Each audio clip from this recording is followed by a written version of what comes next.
She called the cops on her new neighbor, but had no idea she just reported the deputy director of the FBI. You ever notice how some people think they own the sidewalk? Not literally, but in their mind. They're the gatekeepers. They see everything, remember everyone, and if you're not part of their mental registry, suddenly you're suspicious. That's Clarice Whitman. She's 52, lives on Popular Drive in Plano, Texas. And if you ask her, she'll tell you she's the unofficial mayor of the neighborhood. That Saturday afternoon, the sun was heavy, the air thick, and her front porch was her throne.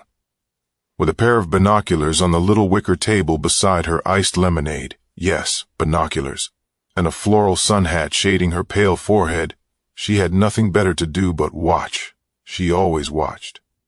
That's when she saw her. A black woman, mid-fours, lean build, dark green swimsuit, sunglasses on, lying by the pool at the corner house that had just sold 3 weeks ago. A paperback book rested on her stomach. Her hair was pulled back into a tight puff. She looked comfortable, too comfortable. Clarice sat up in her chair. She hadn't seen a moving truck. No welcome party, no introductions, no attempt to greet the neighbors.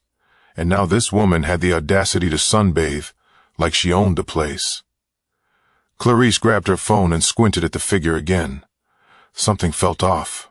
She tapped the non-emergency line in her contacts, hesitated for a half-second, then shook her head and pressed call. Collin County Police Dispatch. What's your emergency? Clarice's voice turned syrupy, the kind reserved for customer service calls and concerned citizen complaints. Hi, yes, I'm calling from Popular Drive. I think someone might be trespassing. There's a woman at the old Henderson place backyard near the pool. I don't think she lives there. Can you describe her? She's, black, mid-40s, I guess, wearing a swimsuit, just laying there like it's her house. I don't recognize her at all. The dispatcher was silent for a second. Any signs of forced entry? No, but you never know. She could have jumped the fence. Or maybe someone left the back gate unlocked. Clarice lowered her phone and stared again. The woman took a sip of her drink and flipped a page in her book, calm as a breeze. She wasn't hiding, wasn't sneaking around. That made Clarice even more suspicious. She just looks out of place, Clarice added. The dispatcher asked for her name. Clarice gave it without hesitation. 2 officers were dispatched. ETA 8 minutes. Clarice set her phone down and folded her arms. She stared hard at the woman, waiting for something, anything, to validate the feeling in her gut. But nothing happened. The woman just laid there, enjoying her afternoon like she belonged. But Clarice had already decided she didn't. But Clarice wasn't the only one watching that day, and she was about to find out the hard way that not everyone lets assumptions slide without consequence. Clarice had lived on Poplar Drive for 19 years, long enough to see families come and go. Lawns grow patchy and then lush again. Kids sprout into teenagers and drive away in dented used cars.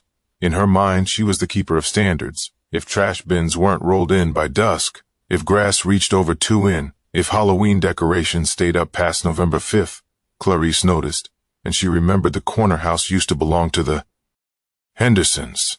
Sweet couple, retired, traded Texas for Arizona when arthritis made winters here feel like punishment. Clarice had baked them a bundt cake when they moved in. She never got the pan back, but she remembered the for sale sign coming down. The blind stayed shut for a week or 2, then slowly, signs of life. A car in the driveway, porch light left on. Once or twice, Clarice caught sight of a woman. Maybe that same woman walking in or out, always alone, always quickly. No introductions, no block-wide email, just movement in the shadows. That rubbed Clarice the wrong way. Around here, neighbors said hello. You made yourself known. There was a rhythm, a way things were done. Clarice wasn't alone in her feelings either. At least once a week, she spoke to Carol Ferguson down the block. Carol had thoughts too. She keeps to herself, Carol whispered one afternoon on the phone, and you know what that usually means. Clarice did know, or at least she thought she did. So when she made that call, it wasn't just about the woman at the pool. It was about what that woman represented. A change in tempo, a disruption to the unspoken rules. Still, something buzzed in the back of her mind. What if she was wrong? She brushed it off and stood from her porch chair, stepping behind the tall hedges at the edge of her yard. From there, she could get a better view of the Hendersons' backyard, now the mystery woman's backyard. The sun reflected off the water. The faint sound of jazz hummed through outdoor speakers, and the woman's head gently nodded to the beat. Clarice squinted. That patio furniture looked expensive. That grill was stainless steel, top of the line, and the landscaping impeccable. Bleh. There were no weeds, no overgrown bushes, no sign that the property had been neglected for even a day. She's either a professional cleaner, Clarice muttered under her breath, or the sentence never finished. 8 minutes after her call, a black and white squad car cruised slowly down Popular Drive. Another followed. Clarice straightened her blouse and stepped forward like she had just happened to be outside watering her flowers. The first officer, tall, tan-skinned, square jaw, stepped out and looked around. "Are you the caller, ma'am?" Clarice smiled, trying to sound casual. "Yes, that's her right there in the backyard." The officer peered through the slats in the wooden fence. His partner moved to the side gate, which was unlocked. They slipped inside, careful, but not exactly quiet. Clarice stayed behind, her heart suddenly beating faster. Maybe she'd finally proven her point. But on the other side of that fence, someone was already standing up, and she wasn't the one who was about to be caught off guard. Danielle Monroe heard the gate creak before she saw them. 2 shadows stretched across the concrete beside the pool, growing longer with each step. She lifted her sunglasses slightly, just enough to make eye contact. Her hand rested on the arm of her lounger, fingers curled around the cold glass of iced tea. Calm, steady, she didn't flinch. "Ma'am," one of the officers called out, "we're responding to a report of trespassing. Can we speak with you for a moment?" Danielle slowly sat up. Her book slipped off her lap and onto the chair beside her. She took a breath, placed her drink on the patio table, and stood. Her movements were deliberate, measured, like someone who had rehearsed this exact scene before. "I live here," she said, voice firm but polite. "This is my house." The taller officer, badge reading R. Ortega, shifted his weight. "We got a call from a neighbor who wasn't sure. Do you have ID, ma'am?" Danielle tilted her head just slightly. "Sure, I do." She walked over to the small patio cabinet, opened it, and pulled out a leather tote. No rush, no panic. As she unzipped the inside pocket, she looked directly at Officer Ortega. Out of curiosity, she asked, "Do you usually ask people sunbathing by their pool to show ID? Or only when someone looks like me?" The other officer, Officer Perry, young, maybe 30, pale and clearly uncomfortable, glanced at his partner. "It's just standard protocol, ma'am. Nothing personal," he offered. Danielle gave a tight smile. "It's always nothing personal until it is." She pulled out a wallet, opened it, flipped it directly to her badge. It gleamed in the sun. Federal Bureau of Investigation. Deputy Director Ortega blinked, took half a step back. Danielle didn't move. She watched them. Not angry, not smug, just tired. "I bought this house 3 weeks ago," she said. "Moved in last Friday. I've been too busy to meet the neighbors because I've been in Washington preparing testimony for a Senate Intelligence Committee. But today, I decided to take the afternoon off. Thought I'd enjoy my own backyard. You'll understand if I didn't expect company." Perry cleared his throat. "We didn't know, ma'am. Sorry, someone called it in." Danielle turned and walked back to her lounger. She sat down and reached for her book again. "Let me guess.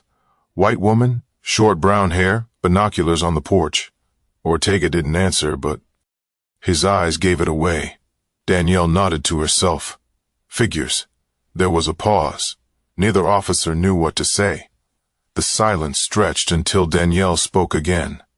"Tell her she can stop watching me now and maybe go clean her own backyard before worrying about mine."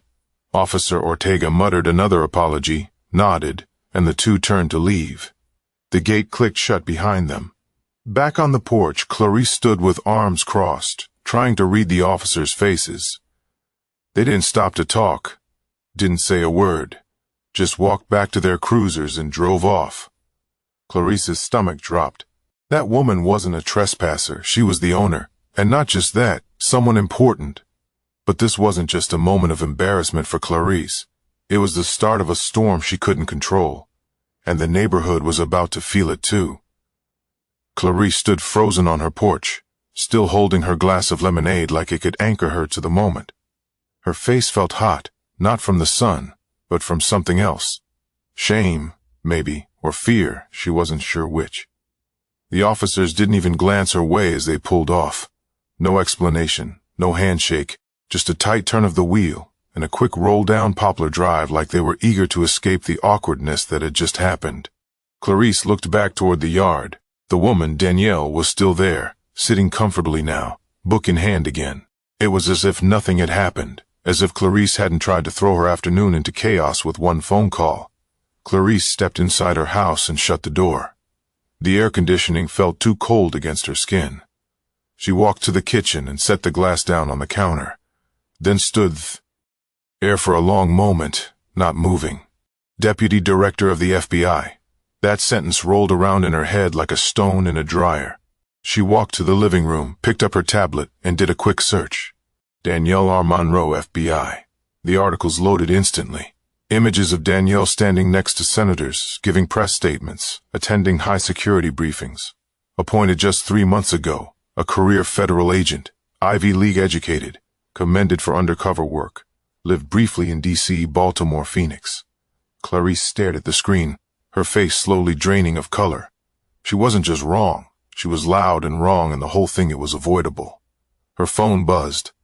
A message from Carol. Heard the cops were on your street. Everything okay? Clarice didn't answer. She opened Facebook and started scrolling. It was only a matter of time before someone posted about it. Someone always did.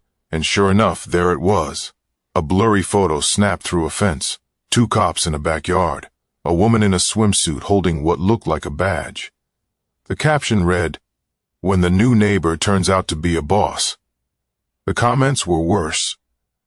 "Y'all really called the cops on the FBI. LOL. This is why folks mind their business. Poplar Drive about to end up on the news." Clarice put the tablet down. Everything felt off now. Her heartbeat was slower but heavier, like her chest had been stuffed with cotton. Her house, once her sanctuary, suddenly felt smaller. The doorbell rang. Clarice flinched. Her feet stayed planted for a few seconds longer than necessary before she forced herself to walk to the door. She looked through the peephole. Danielle Monroe stood on the other side. No sunglasses. Now, just her face, calm, composed, unreadable. Clarice opened the door halfway. Danielle didn't wait. "Good afternoon," she said. "I figured we should talk face to face." Clarice opened her mouth, but no words came out. Danielle continued. "You called the cops on me. I know you did. I get it. You saw someone you didn't recognize, made an assumption, and thought you were doing something responsible." Clarice swallowed hard. I didn't know that I lived here," Danielle said, one eyebrow raised. "Or that someone like me could live here." Clarice's face flushed again. She tried to find the right words, but they wouldn't come. Danielle held her gaze. "I didn't come over here to yell at you," she said. "I've had enough of that in my life. I just wanted you to see me. Really see me. Because next time it might not be someone with a badge and a title. It might be a teenager or a delivery guy, or someone just trying to breathe for 5 minutes without being treated like they're breaking into their own life." Clarice looked down. "I'm sorry," she whispered. Danielle didn't say it's okay. She didn't offer forgiveness. She just nodded once. "I'll be back at work next week. Until then, I'd like to enjoy my home without binoculars on me." She turned and walked away. But this wasn't over. Not by a long shot. Because when someone shakes the rules of a place like Poplar Drive, people either learn from it or double down. And Clarice was about to find out which way the wind was blowing. Sunday morning hit different. Clarice woke up with a headache, the kind that comes from thinking too much and sleeping too little. She dragged herself into the kitchen, brewed coffee, and avoided the living room window like tea was toxic. She didn't want to look across the street. She didn't want to see Danielle's backyard. She didn't want to see her own reflection in the glass. By 9 a.m. her phone had already buzzed 4 times. A group chat with Carol and 2 other neighbors was pinging non-stop. "Carol, so it's true, she's FBI. Janice, I saw her at the corner market once, real quiet, kept her head down. Eleanor, why'd you call the cops, though? Clarice. Clarice didn't respond. What was she supposed to say? That she panicked? That she thought she was doing her duty? That she mistook peace and quiet for something criminal? Outside, a few neighbors walked by. Usually they'd wave, smile.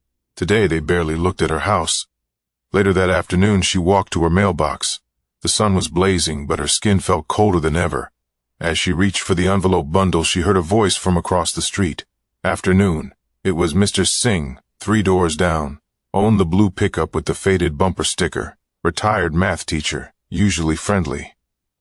Clarice turned ready to return the greeting, but something in his tone stopped her.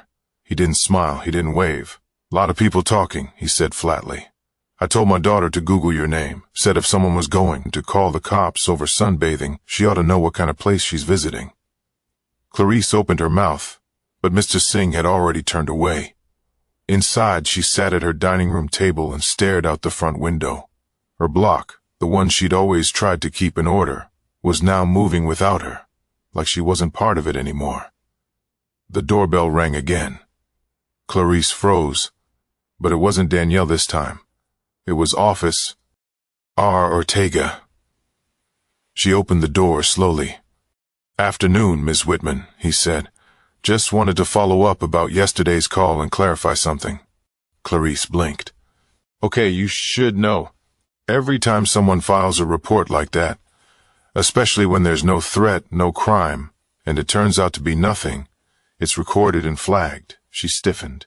"Flagged?"